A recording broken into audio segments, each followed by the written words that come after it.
gitu kan. Nah fungsi Satgas Penerima Negara itu saya kira adalah untuk mengkaji di mana letak-letak kebocoran yang selama ini, termasuk di pajak, kemudian di penerimaan negara dari sumber daya alam seperti di perikanan, seperti di sumber daya lain, mungkin seperti dari tambang dari mineral kemudian juga dari nikel misalnya kan. Nah, itu kan seharusnya bisa dikaji apakah ada kebocoran atau tidak, karena di situ rawan kebocoran. Jadi kita harapkan Satgas Penerima Negara ini bisa mengkaji kira-kira di mana letak sumber potensi kebocoran, tentunya bekerja sama dengan lembaga yang terkait, Kementerian Keuangan, Kementerian Sumber Daya Mineral dan Energi kemudian Kementerian Kelautan, Perikanan, dan Kementerian Kehutanan dan sebagainya. Ya betul sekali. Sebenarnya penerimaan negara, terutama pajak ini tergantung dari ekonomi, Ekonomi naik, penerimaan pajak otomatis naik. Saya ingat ada salah satu mitra saya waktu di peneliti itu dari Treasury Australia. Dia bilang di Australia nggak ada target pajak itu, dibiarkan gitu aja. Kalau ekonominya baik, otomatis penerimaan pajak baik. Dia bilang nggak ada target-targetan itu.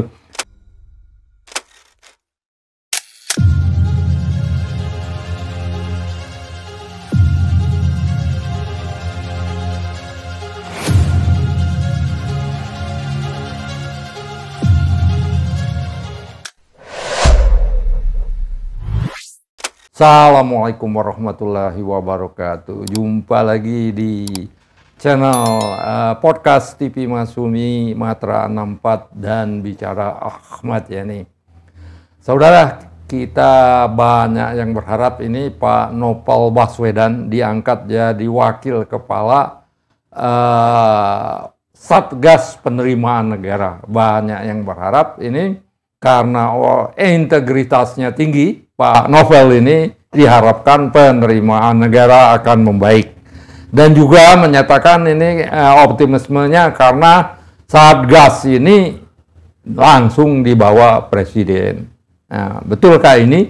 Tapi perlu kita ingat dulu, Satgas yang seperti ini sudah banyak. Waktu saya masih di Kementerian Keuangan dulu ada Satgas Optimalisasi Penerimaan Negara. Sebelumnya ada banyak, sebelumnya banyak lagi. Tapi hasilnya ya omon-omon saja Nah, kita untuk omon-omon tentang Baswedan ini, Novel Baswedan ini sudah hadir di studio kita narasumber yang sudah tidak asing lagi Profesor Dr. Chandra Emirullah, alumni Harvard University, alumni University of Southern California Los Angeles, dan pernah juga menjadi dosen di Universitas Utara Malaysia, sama seperti saya, pensiunan Kementerian Keuangan.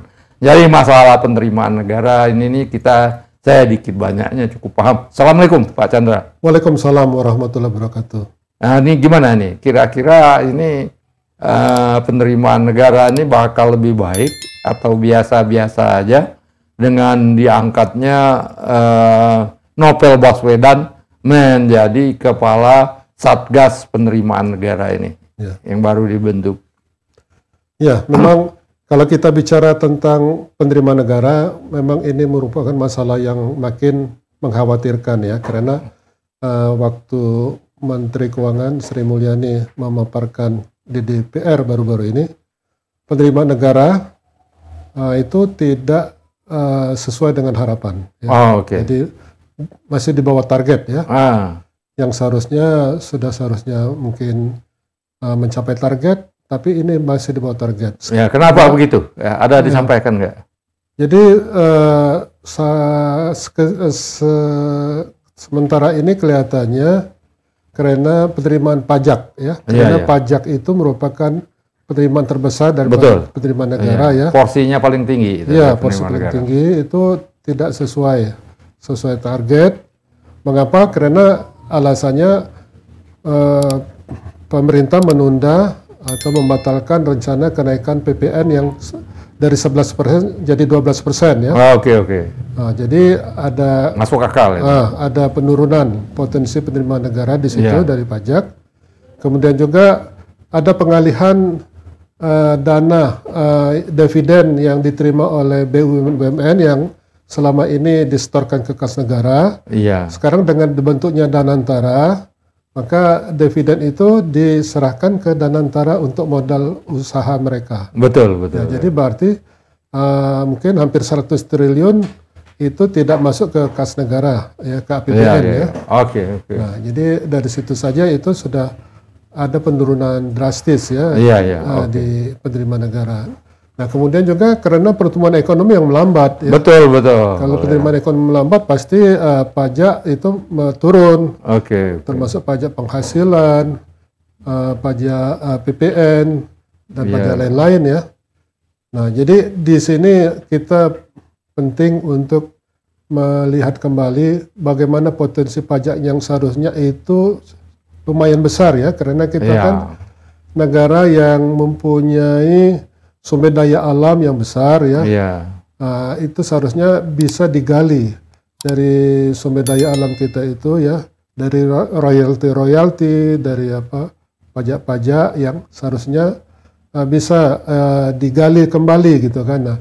Nah, fungsi Satgas Penerimaan Negara itu saya kira adalah untuk mengkaji di mana letak-letak kebocoran yang selama ini, termasuk di pajak, kemudian di penerimaan negara dari sumber daya alam ya, seperti di perikanan, seperti di sumber daya lain, mungkin seperti dari tambang ya, dari mineral ya, kemudian juga dari nikel misalnya kan. Nah, itu kan seharusnya bisa dikaji apakah ada kebocoran atau tidak, karena di situ rawan kebocoran. Jadi kita harapkan Satgas Penerimaan Negara ini bisa mengkaji kira-kira di mana letak sumber potensi kebocoran, tentunya bekerja sama dengan lembaga yang terkait, Kementerian Keuangan, Kementerian Sumber Daya Mineral dan Energi ya, kemudian Kementerian Kelautan, Perikanan, dan Kementerian Kehutanan dan sebagainya. Ya betul sekali. Sebenarnya penerimaan negara, terutama pajak ini tergantung dari ekonomi ya. Ekonomi naik, penerimaan pajak otomatis naik. Saya ingat ada salah satu mitra saya waktu di peneliti itu dari Treasury Australia. Dia bilang di Australia nggak ada target pajak itu, dibiarkan gitu aja. Kalau ekonominya baik, otomatis penerimaan pajak baik. Dia bilang nggak ada target-targetan itu. Dan sistemnya sudah baku ya, nggak ada satgas, nggak ada apa itu segalanya. Dan kalau saya ya, pengalaman saya di ini waktu jadi peneliti dulu, masalah terbesar penerimaan negara kita ini pajak itu, terutama terlalu banyak pembebasan, ya, diskon tarif, bebas ini, bebas itu banyak sekali ya. Yang inilah yang menyebabkan kebocoran legal ya. Dan yang kedua penegakan hukum, ya. Jadi kalau ada orang-orang tertentu yang kebal hukum, dia melakukan pelanggaran pajak, ya, penipuan pajak apa segalanya nggak ditindak, ya teman-teman kita di pajak itu cari akal sendiri. Dia gimana akalnya bisa kongkang-lingkong sana sini, dia memperkaya diri sendiri juga. Nah, yang inilah sebenarnya permasalahannya. Jadi dibuat satgas, dibuat apapun, selama dua unsur ini tidak diperbaiki, penerimaan negara, terutama pajak, nggak akan baik. Ya, pengalaman saya. Saya capek dengar satgas itu, udah capek sekali itu. Jadi pertama, itu hentikan pembebasan itu. Pembebasan, penurunan tarif, diskon itu terutama PPN. Yang kedua, tegakkan peraturan pajak secara konsisten. Nah, ini gampang, tapi tergantung keberaniannya. Dan ini sudah ada pengalaman pahit sendiri, Sri Mulyani dulu. Waktu periode SBY, ketika dia mau tegas, akhirnya dia terpaksa diungsikan ke Washington DC. Kira-kira gitu, Pak. Ya, memang dalam menggali potensi pajak itu, ya, karena pajak merupakan penerimaan terbesar, ya, harus diupayakan mencegah kebocoran tadi ya. Betul. Karena pajak itu merupakan sumber penerimaan terbesar, nah harus ditiadakan atau diminimalkan kebocoran-kebocoran itu. Apakah adanya kong kali kong antara pengusaha dengan petugas pajak, kemudian apakah ada pelanggaran pajak oleh pengusaha-pengusaha besar terutama ya. Kemudian juga ya dasar pajak mungkin yang terlalu tinggi sehingga banyak masyarakat yang mungkin agak berat membayar pajak ya.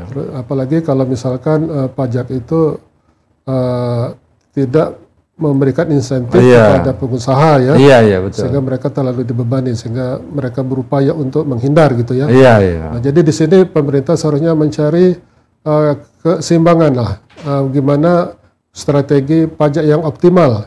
Jadi tidak memberatkan wajib pajak, tetapi juga bisa mendorong perekonomian usaha sehingga mereka bisa menyumbangkan pajak dengan tumbuhnya ekonomi, kemudian aktivitas usaha, bisnis dan sebagainya. Nah, terutama ya tadi selain pajak juga tugas Satgas ini adalah bagaimana mereka melihat kebocoran-kebocoran yang di luar pajak. Terutama dari segi sumber daya alam yang masih banyak kebocoran, karena Pak Prabowo sendiri Presiden bilang banyak kebocoran yang dialami oleh sumber daya alam kita. Apakah itu yang ada kong kali kong dengan orang luar negeri, dengan di dalam negeri. Ya, seperti misalnya kita mengekspor batu bara atau nikel, kan seharusnya kan dihitung betul-betul berapa banyak yang diekspor dan juga harus dilihat itunya harganya berapa berapa biaya keluarnya, misalkan ada biaya keluar biaya ekspor misalnya, itu harus betul-betul dihitung, jangan hanya dipercayakan saja kepada pengusaha karena di situ rawan sekali kebocorannya. Jadi di sini kita harapkan supaya Satgas ini supaya betul-betul menjalankan fungsinya. Tapi kita tidak tahu juga berapa besar kekuasaan Satgas ini, karena kan yang mereka ini kan diharapkan bekerja sama dengan departemen lembaga terkait ya. Jadi yang punya kuasa itu sebenarnya departemen atau lembaga terkait, bukannya Satgas itu. Satgas Kementerian Keuangan. Dijen Pajak. Termasuk Kementerian Keuangan. Satgas itu paling-paling hanya bisa memberikan rekomendasi atau saran ya.